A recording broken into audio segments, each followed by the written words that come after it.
Hello there and welcome to Pet Squares, the only show on YouTube that dares to ask the question, what were the Beach Boys thinking? I don't know.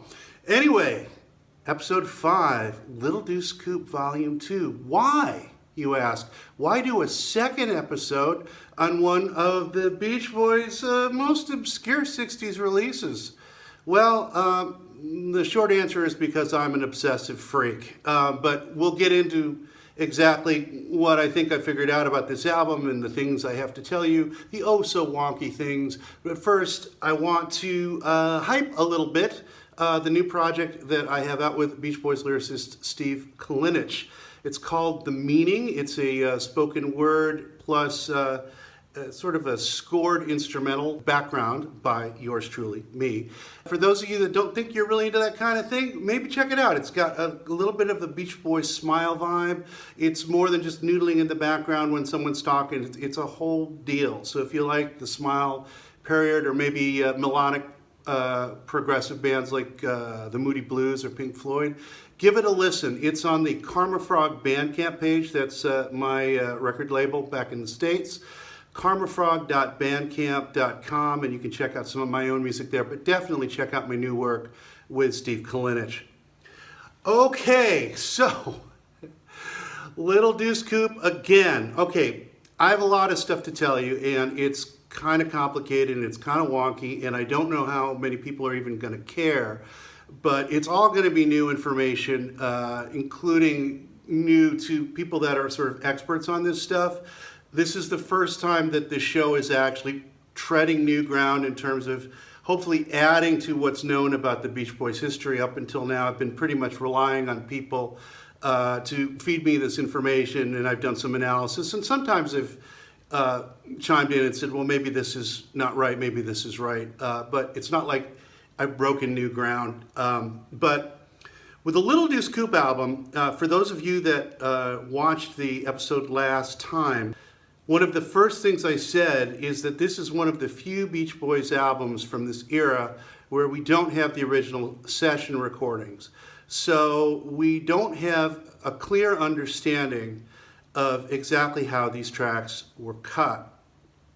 But the assumption has long been made by just about everybody that the Beach Boys cut this whole recording in the space of about 2 days. Now let me remind you that the Little Deuce Coupe album had 8 new songs and 4 songs that were recycled from previous releases. So they didn't have to come up with everything from scratch, but they did have to record 8 new songs. Now what I've got up here instead of the usual album cover is the Bellagio 10452.com site, which is maintained by Beach Boys historian Andrew Doe. And the reason I've got this up is it gives us a sense of the tight timeline that the Little Deuce Coupe album was recorded on. So to set the stage for the stuff I'm going to tell you, and I did cover some of this in the last episode, but we're going to get into some new stuff, and it's kind of complicated and technical, so I want to make sure I'm not getting too deep in the weeds for everybody. So what's going on at this time period is the Beach Boys are the #1 band in the country. They're touring a lot. So they finished the Surfer Girl album sometime in the summer, July most likely of '63. Then they're on a big tour. You might have heard Mike Love tell stories about a big 40-city tour they did in 1962. He was misremembering it. It was in 1963. This is their first, I think their first really big national tour. But they're on the road all through the summer, and guess what? Brian bails on them pretty early on, says, Al, I think you're gonna do a better job on the bass than me. Here you go, buddy. And so Al's out on the road with the guys, Brian's staying home, because in 1963, Brian is thinking of the Beach Boys as being just one in what will be a sort of a bunch of satellite bands that he is going to produce. So he's staying in LA and he's doing a lot of tracks for other artists throughout 1963. We're going to get to that also in a few minutes. So the Beach Boys are on the road in July and in August. And then Brian apparently rejoins the band for, it looks like he flew out on the 28th or possibly the 29th of September to rejoin the band on the road, because he's on the road with them at the time that David Marks quits the band, which according to Andrew's site is September 29th, when they are playing in La Crosse, Wisconsin. Then they're at the Fox Theater in Brooklyn, which is a Murray the K show, which is probably why Brian was there with them, because he did a lot of the big shows, kind of left a little stuff to Al, poor Al. So then they're back in LA on the 31st.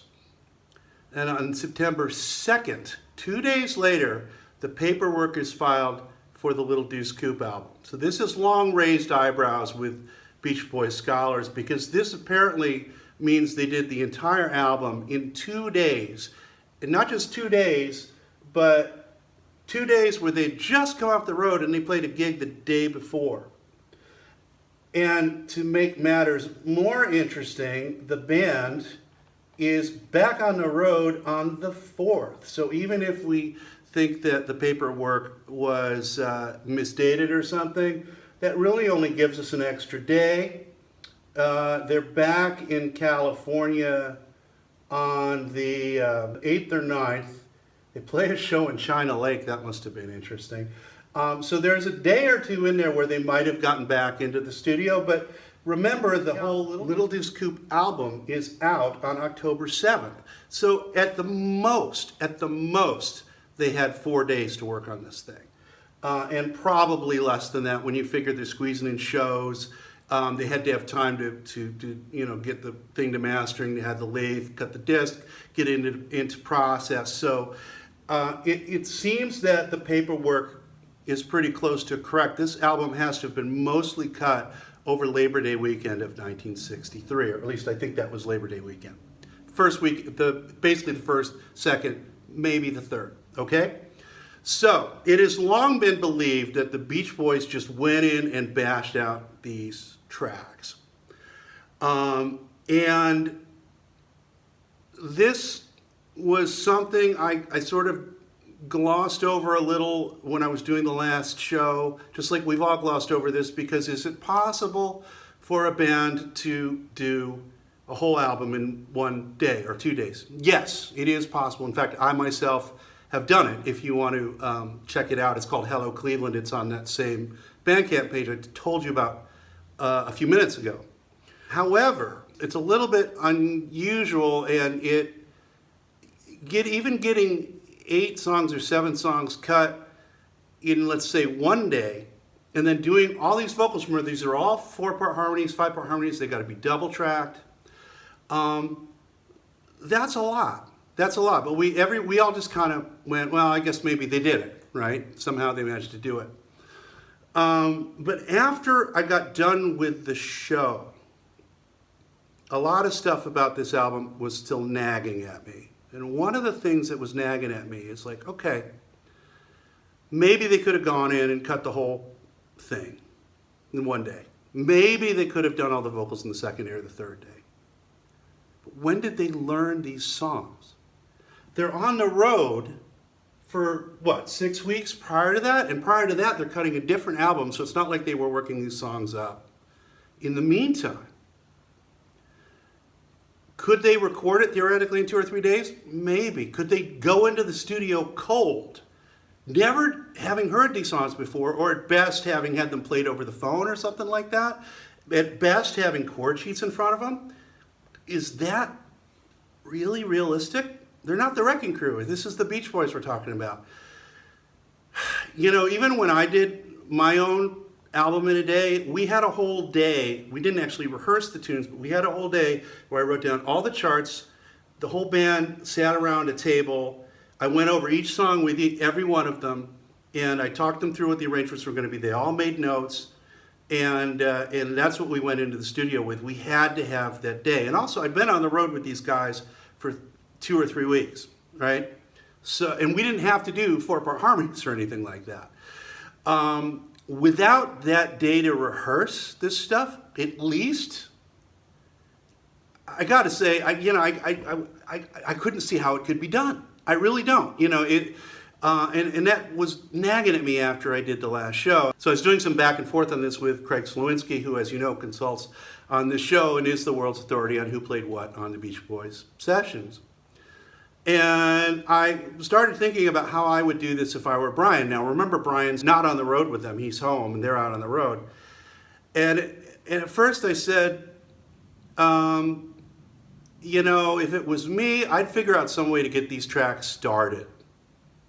You know, because I'm Brian, I wrote the songs, I know them. And I can do some of the work without the guys, then they can come in, I can go, okay guys, here's the tune. I would at least want some of the recording done before I had to go into this mad 2-day, 3-day binge of recording that had to be finished. It had to get done. There's no room in the schedule for error, okay? So I had that in the back of my mind.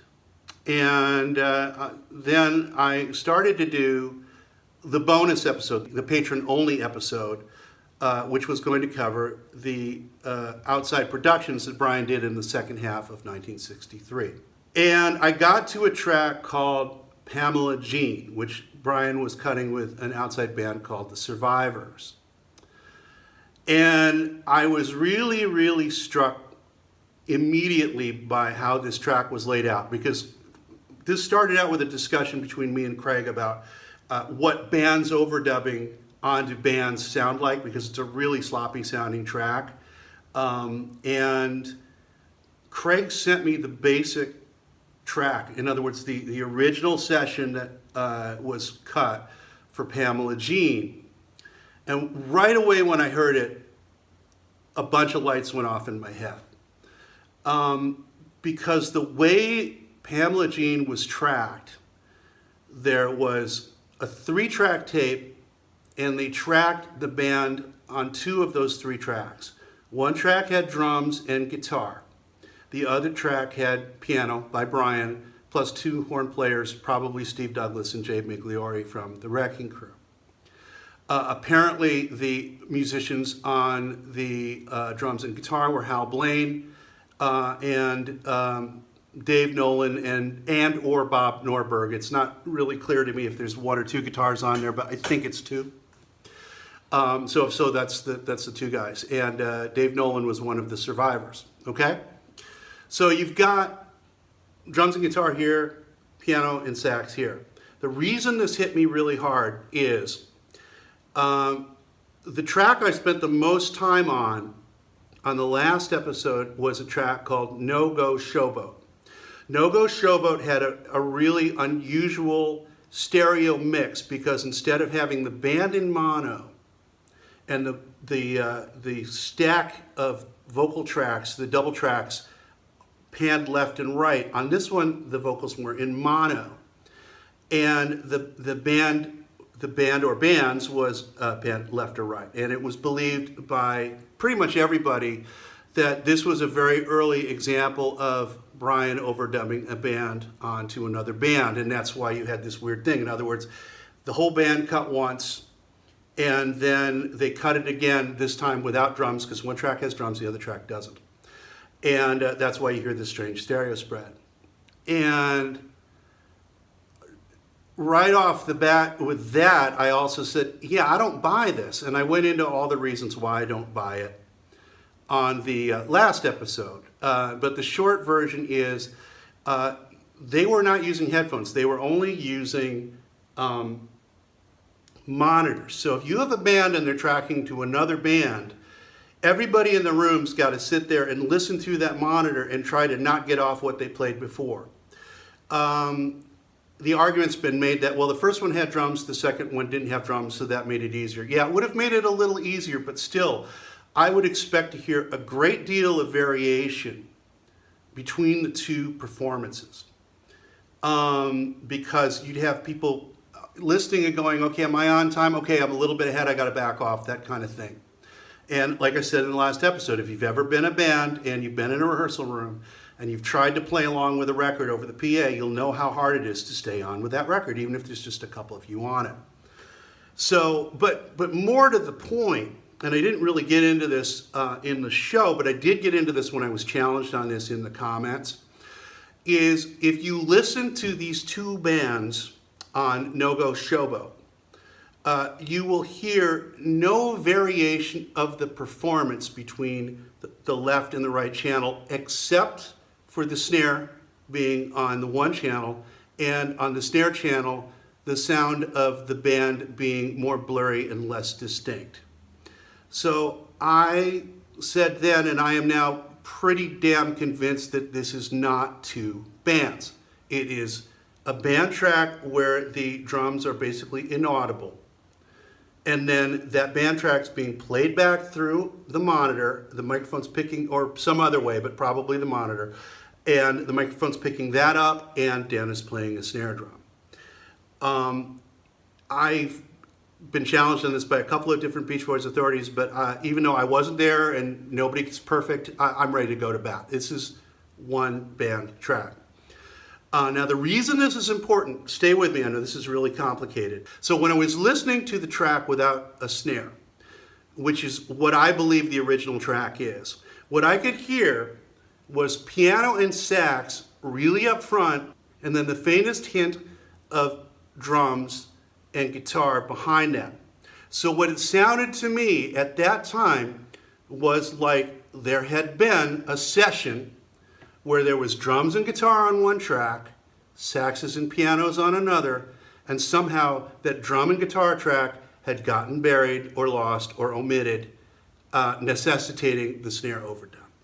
And that was exactly what I heard on this session tape for the Survivors track, Pamela Jean. This exact same alignment, two saxes and a piano on one track, drums and guitar on the other track. So right away I went to Craig and said, I think we got a clue here, man. And I looked at it, and we can see that the track for Pamela Jean was cut on the 27th, which is just a few days prior to the Little Deuce Coupe sessions.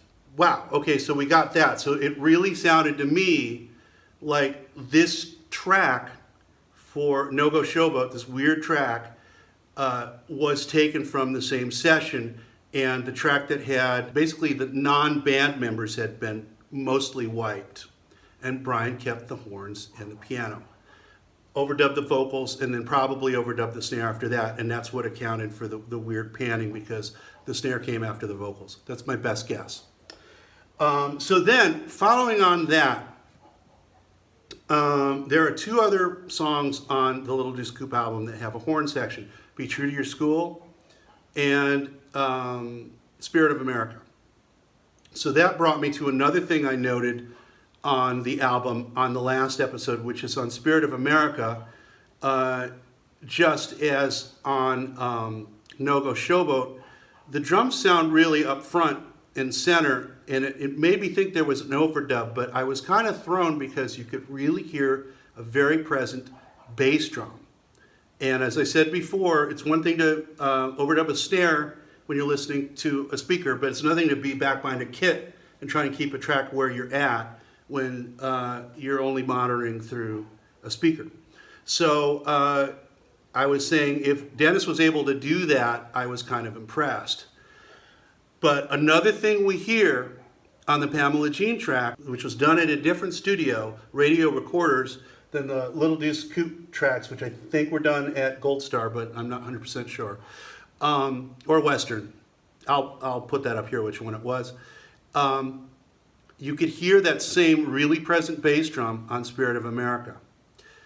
And so I started thinking, I think Brian cut some of the album prior to the Beach Boys coming back to LA during the Survivors sessions. So I was in contact with Craig Slowinski, and I took this idea to him.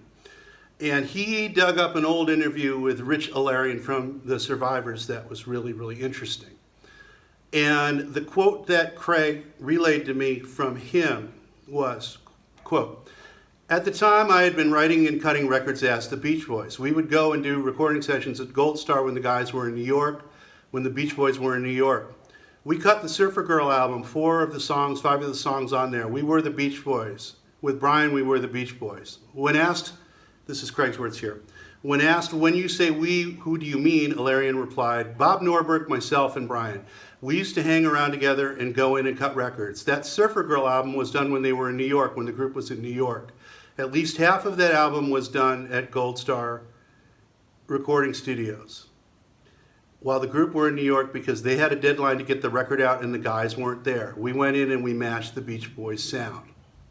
Okay, so a couple of things don't line up here because we know that these tracks were done at Radio Recorders and not Gold Star, so he's wrong on his recollection of the studio, regardless of what we believe. But remember, when he says the Surfer Girl album, we know pretty much that the Beach Boys played on that album. But the Surfer Girl album, remember, was released simultaneously almost with these sessions. The Surfer Girl album came out 3 weeks prior to the Little Deuce Coupe album, 3 to 4 weeks. So while we know that they didn't cut Surfer Girl, this very closely matches the scenario I'm proposing for the Little Deuce Coupe album. And while the band were indeed in New York, although Brian was with them, but they were on their way to New York at the time this all went down. So that's some corroboration on this. Craig then reached out to Dave Nolan and Bob Norberg to get some more information, mostly because I wanted to confirm that it was Hal Blaine. Because the drums were pretty damn rough on the Survivors thing, and I was having a hard time believing it was Hal. And I thought that might have been a reason why the drum tracks got wiped. Everybody agrees that it's Hal, and now that I've listened to it really carefully, I think the drums are crap because Brian's playing is crap. He's on the triplet sections on the Survivors tune. He's trying to go ba-da-ba-da-ba-da-ba-da-ba-da-ba-da, and he's going ba-da-ba-da-ba-da-ba-da-ba-da, and so Hal's got trying to do that, right? So even though Hal's playing on this is so bad that they had to overdub another set of drums to kind of straighten the track out, it's really kind of Brian's fault. So this was all starting to line up. So what I did was I did some A-Bs between the Survivors track and the Beach Boys tracks that I think were done at the same session. So first, we're going to hear Pamela Jean into Spirit of America.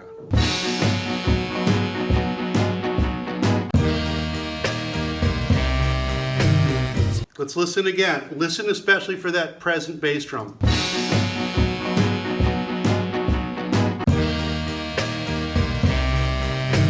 Lines up pretty close. Now there is a difference in the sound of the snare, but that's to be expected because on Spirit of America, Hal, if it was Hal, would have been playing with a rim shot, which means he's hitting the metal part of the snare and not the wood part of the snare. That's going to give the snare have more of a cracking quality.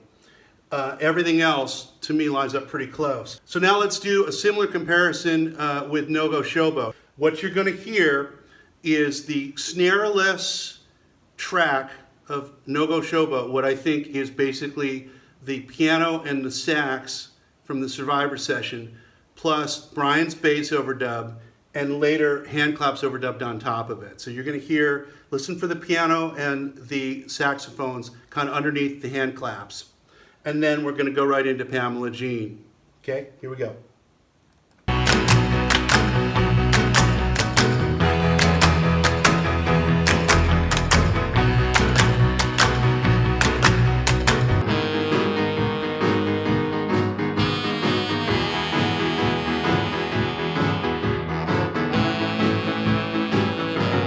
So again, right down to the way Brian's playing the piano.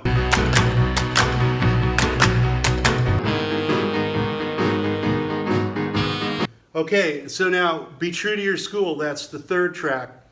What I think happened here is if you listen to Be True to Your School, we're talking about the album version now, not the single version, you'll notice at the beginning the saxophones or the horns are really, really loud, and then later in the song they're buried a little bit.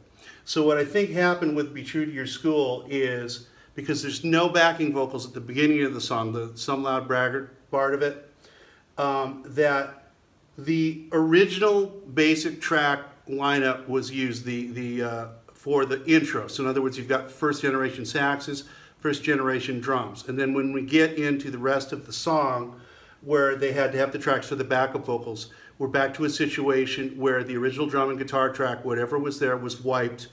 And then Brian overdubbed bass as he bounced the tracks along with the piano and sax. And then at some point, Dennis overdubbed drums. Now, what happened with the guitars, I'm a little unclear on, because it does sound more like Carl and Dave than the other guys. But on the other hand, the guitars are pretty far back in the mix. So whether this was part of the original session or was overdubbed later, I don't know. But if it was done at the same time as the snare drums, I would expect the guitars to be louder and more present in the mix. So I'm not quite sure at what point the guitars were done. But let's listen to the beginning of Pamela Jean, where you hear Hal's toms by themselves go into the saxes, and then let's hear the beginning to Be True to Your School. Now, I've adjusted the 2 channels of the original Pamela Jean recording session to roughly match what would have been the balance on the final version of Be True to Your School. So listen.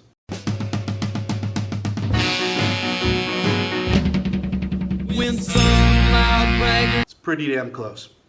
So for those who might be having trouble following all this, what I'm saying is, I think Brian partially tracked Be True to Your School, Spirit of America, and No Go Showboat at the same session, or approximately the same session, as the Survivors session with Hal Blaine for Pamela Jean. And then later, when the Beach Boys came in, they would have done some minimal overdubbing to fill out the tracks.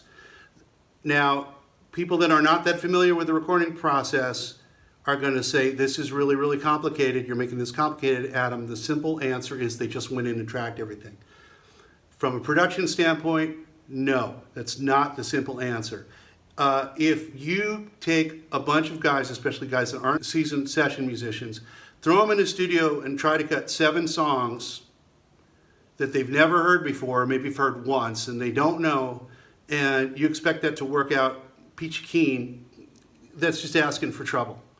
It makes a lot more sense to try and get some of this stuff done in advance so there's less pressure on the band. This leaves the band 3 or 4, I'll get to the 3 or 4 thing in a little bit, tracks to get done in a day rather than 7.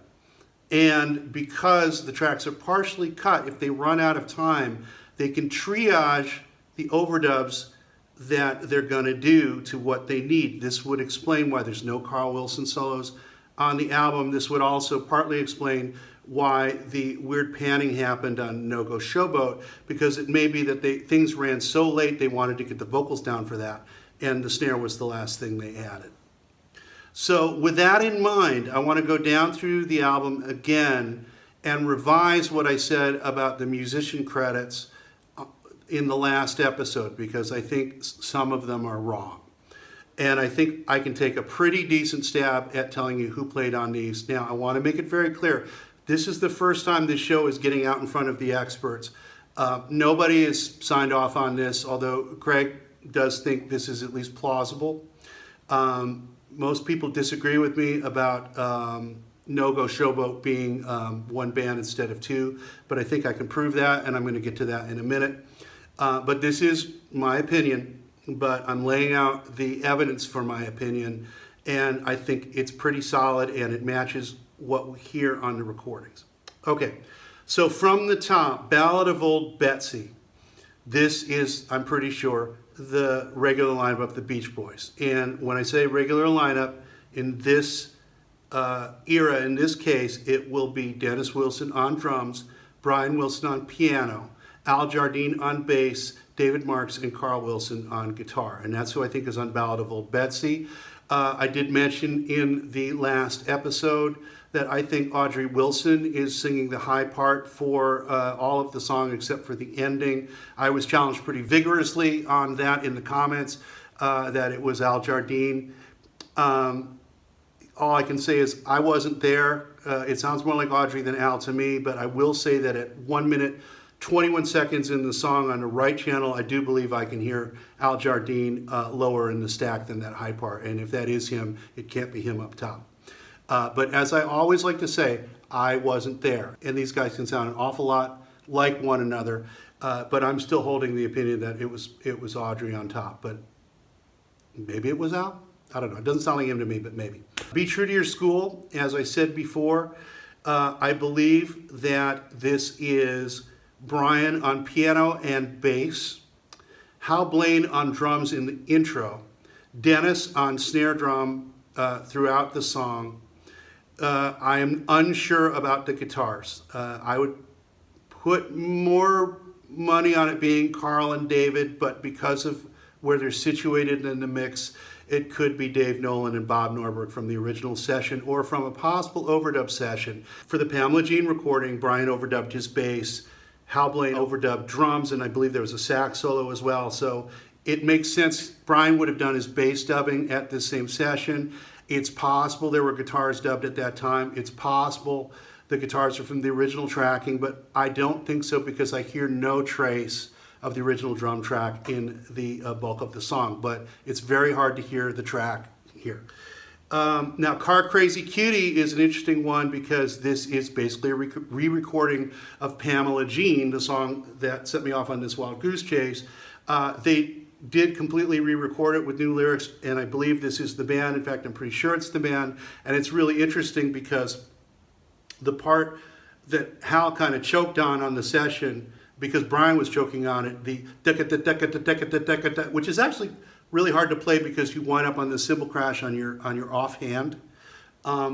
Dennis does a very good sort of dumbing down of it, and I say this in a respectful way because it's exactly what he should have done at his skill level. He goes, that's a good way to get around that problem.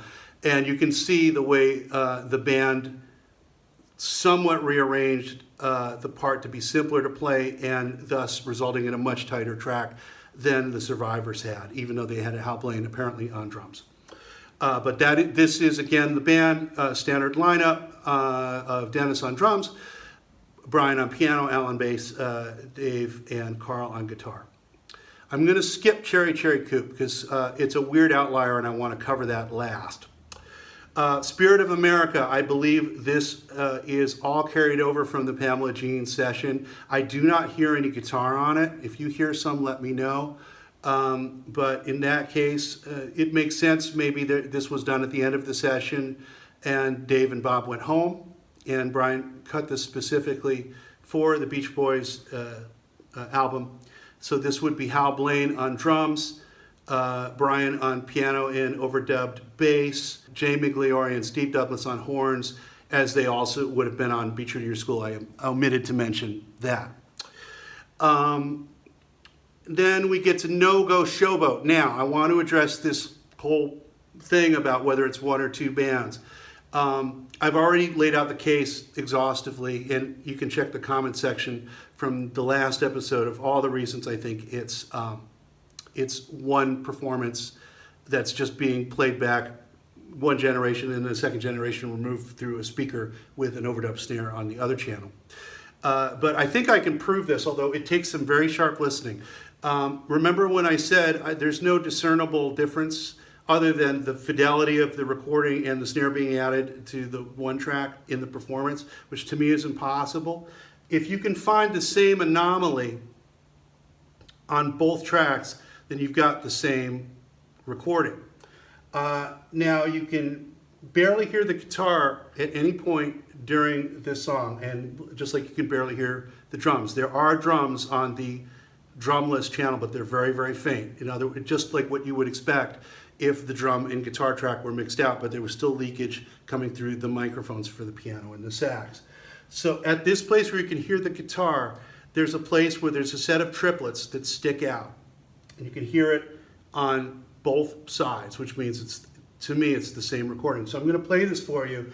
What I've done is I've isolated each track and played it back in mono, so you'll hear what would have been one of the tracks, which I believe was the original one without the snare first, and then you'll hear the same section again with the snare and what I believe is the band playing back through the speakers. I'm going to point to this triplet. Listen for it. Okay, here it comes again. hear it, you might think, oh, the band just played it the same way twice. The same loudness, the same attack, it sticks out in the same place. Listen again. See if you hear any difference in the band performance, not in the snare being there or not being there. Listen.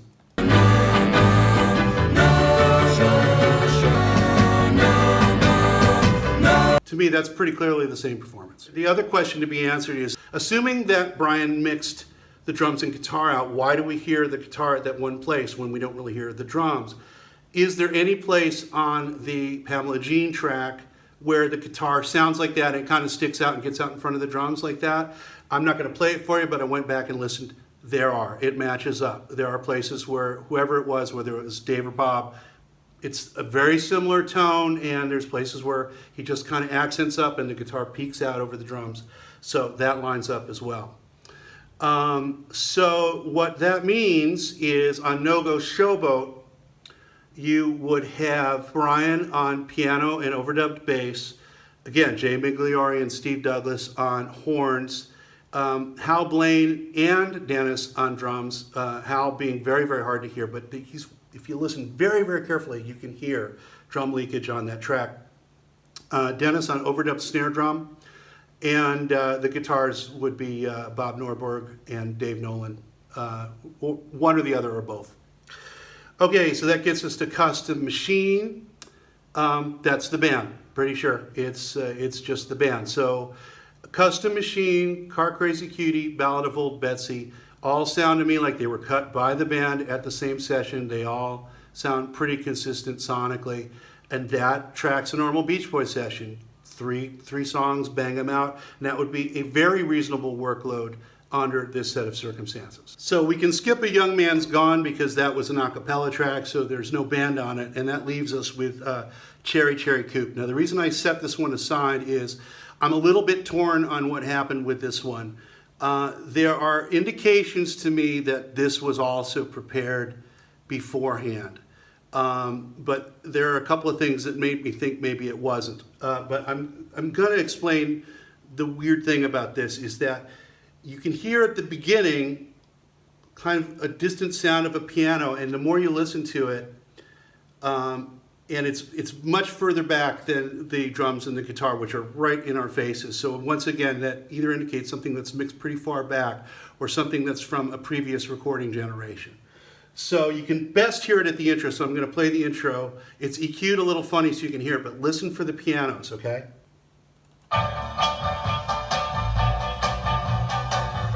Okay, so I'm going to play it again, and I'm going to play, what I hear is at least 2 pianos, okay? So I'm going to sort of mime the 2 piano parts so you can hear the piano parts that I'm hearing. The first one I'm going to mime is in the upper, the register above middle C, the higher register. Now the other one.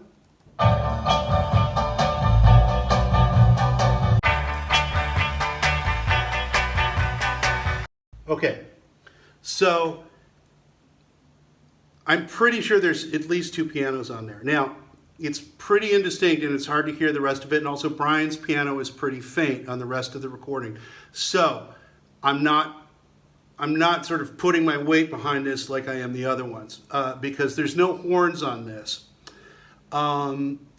But sort of the sound of layering of the pianos implies to me that maybe Brian prepared this track in advance and might have done something on his own or some experiment, kind of like he later did with Smile, where he had more than one piano or something like that. This is pure speculation. But there are a couple of indications this is what might have happened. One is the strangely aggressive guitar playing that I noted in the last episode that you hear in the song. It's very un-Carl and David-like. And it doesn't mean that I think they didn't play it. I think they actually did. But the nature of the part, it's a little bit aggressive, it's a little bit wide, it's a little bit ahead of the beat. And it's exactly the kind of a guitar part I would expect someone to play if they're sort of trying to establish a rhythm to a pre-recorded track that didn't have any. So if you can envision a situation where Carl's got his head in the monitor and he's going deck, deck, deck, deck, deck, deck, deck, deck, deck, deck, so that Dennis can hear where time is, That's kind of what I'm hearing, because the evidence against this being something that was done in advance is on this one, both by the way, the looser way Dennis is playing, and also because I think I can hear a bass drum, it sounds like Dennis is on a full kit. And as I said before, if Dennis is on a full kit, it's a lot harder to tightly overdub to a track. It's just, trust me on this, it's just the physics of where you're sitting behind the drum kit, how far away the speaker is at you, how many different sources of sound you've got. It's just harder to do. So the guitar parts, which are just atypical of those guys that I drew attention to, that makes sense if you've got the guys overdubbing to like a prior piano track or something like that. And the more I think about it, that kind of works, where if Carl's the one that's sort of listening to the piano, playing sort of an obvious rhythm, here's the rhythm, Dennis, and Dennis playing to Carl, that would explain the sort of strangely insistent guitar work on this song. Also, as some supporting evidence is, remember, Rich Alarian claimed that they did 5 of the songs on the Surfer Girl album. Well, we've only got 3. Cherry Cherry Coupe would make 4. Now, I don't necessarily hear anybody but Brian in the background there, but it's so faint and it sounds so layered. There could be guitars back there. There could be more than just a piano or 2 pianos on what I theorize is this pre-cut track. But they might have cut it live in the studio. I can't say that they didn't. But because of these reasons, I'm inclined to believe that Cherry Cherry Coupe also was cut in advance, but probably not at the same session as Pamela Jean. It was probably some other deal. So in that case, I'm going to say that the lineup on Cherry Cherry Coupe would have been Brian on pianos, Dennis on drums, Carl and Dave on guitar. Bass could be either Brian or Al, and there could conceivably be another layer of guitars somewhere back there with that other piano by Bob Norberg and or Dave Nolan. There's just no real way to know.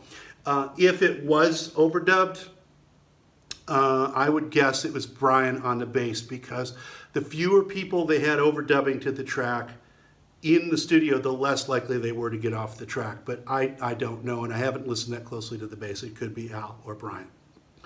So that's what I think happened. I have no doubt that this will be a controversial assertion, and I'll hear about it in the comments. I'm always happy to engage. But I've laid out my evidence, and I was not satisfied. I was satisfied on the last episode that that I defended my position that the long-held beliefs about this album were wrong. But at that time, I had this nagging feeling that even though I was on to something, my answers weren't right either, and it needed a little more digging. I've now dug into this album to my satisfaction.